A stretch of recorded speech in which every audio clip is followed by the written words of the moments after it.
Elegy, a 20th century poetic form, by Jessica Brumit. Elegies came around in the 20th century. The elegy began as a poetic Greek metrical form and is traditionally written in response to the death of a person or a group. An elegy is a form of literature that can be defined as a poem or song in the form of elegiac couplets. Poets usually phrase their thoughts imaginatively in the first person. The genre is usually death. Typically, they are written in honor of someone who is deceased or to mourn the death of an individual. Usually, the author or speaker associates the events of the deceased with events in their own life. The poems follow 3 stages. In the beginning, there is some sort of expression of grief and sorrow. Towards the middle of the poem, the author begins to praise and honor our dead. And finally, there's consolation at the end, or comfort to ease the pain. Elegies are not always based on a plot. 3 key elegiac poets include W. H. Auden, who has had a huge influence on elegiac poetry in the 20th century. He's seen in the top right.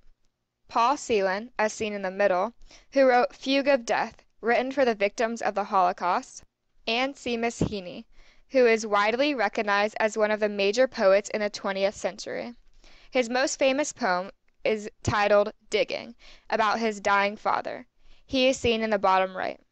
W. H. Auden, or Wyson Hugh Auden, was born on February 21, 1907, in the United Kingdom. He is known for his ability to write poems in almost every verse form. A few of his most famous and well-known elegies include Funeral Blues and In Memory of W. B. Yeats.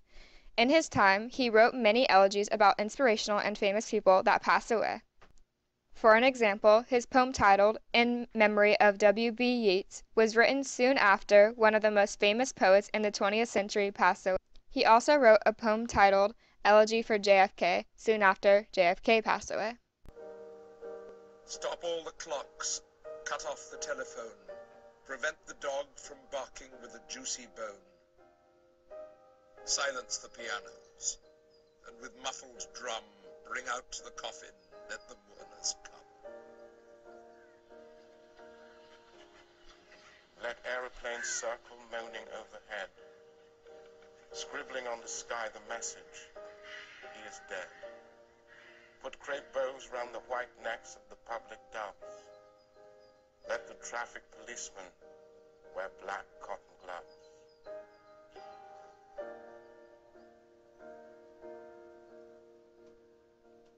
He was my north, my south, my east and west, my working week and my Sunday rest, my noon, my midnight, my talk, my song. I thought that love would last forever. I was wrong. Stars are not wanted now. Put out everyone. Pack up the moon and dismantle the sun. Pour away the ocean and sweep up the wood. For nothing now can ever come to any good. The title, Funeral Blues, means exactly what it says. The poem has a very sad or blue mood, and it is about a person dying. Therefore, the title, Funeral Blues, fits perfectly. The speaker is clearly speaking from weakness. They are sensible towards death, and he or she speaks as if sadness or sorrow has changed the way they view the world around them. The audience are those who have recently lost someone in their life.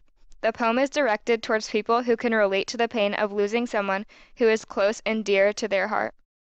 The subject of the elegy is the emotion that is felt right after a death. The theme is death, sorrow, and sadness.